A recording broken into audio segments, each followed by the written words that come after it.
मुकुना श्रीराम नवमी तथा वार्षिक उत्सव पर कलश यात्रा केन्दुझर जिले में खूब परिचित सदर ब्लॉक अंतर्गत बाउरीपदा पंचायत मुकुना ग्रामर श्रीराम मंदिर रे श्रीराम नवमी एवं वार्षिक उत्सव पर आज स्थानीय अरडई नदी कलश यात्रा अनुष्ठित हो जाइछि।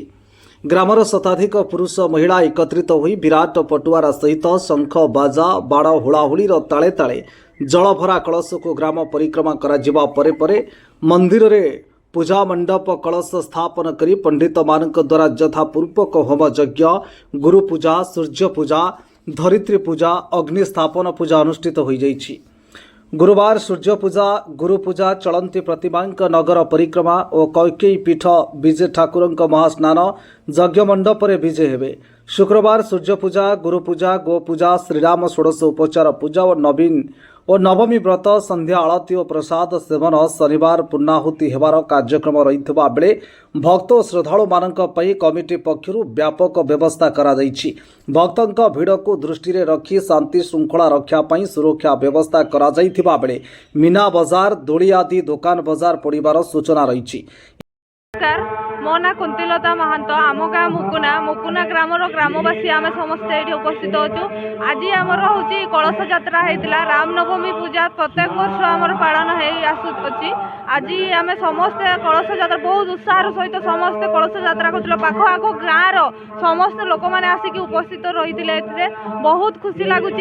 आम रामचंद्र आसिक ये बास करम पाखे अच्छा आम बहुत खुशी एत खुशी अनुभव करुचु मैंने आम कहीपरबुनि कि आम पाखे राम स्वतंत्र राम आसिक आम पाखे बास कर एत खुशी अनुभव करुचु।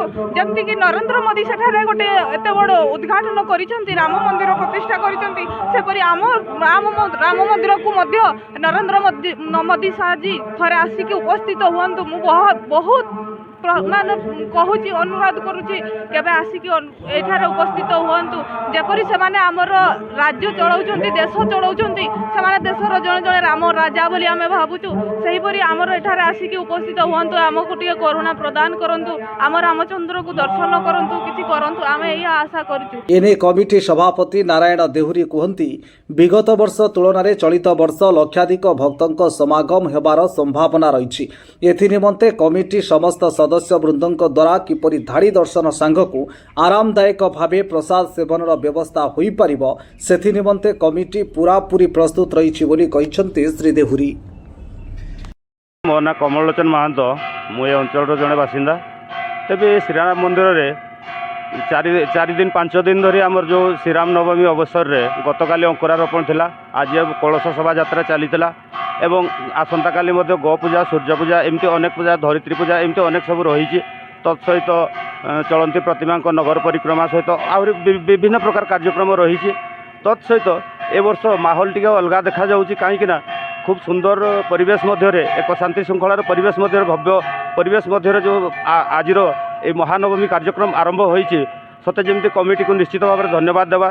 Keonjhar Virendra Kumar Parida report GSP India.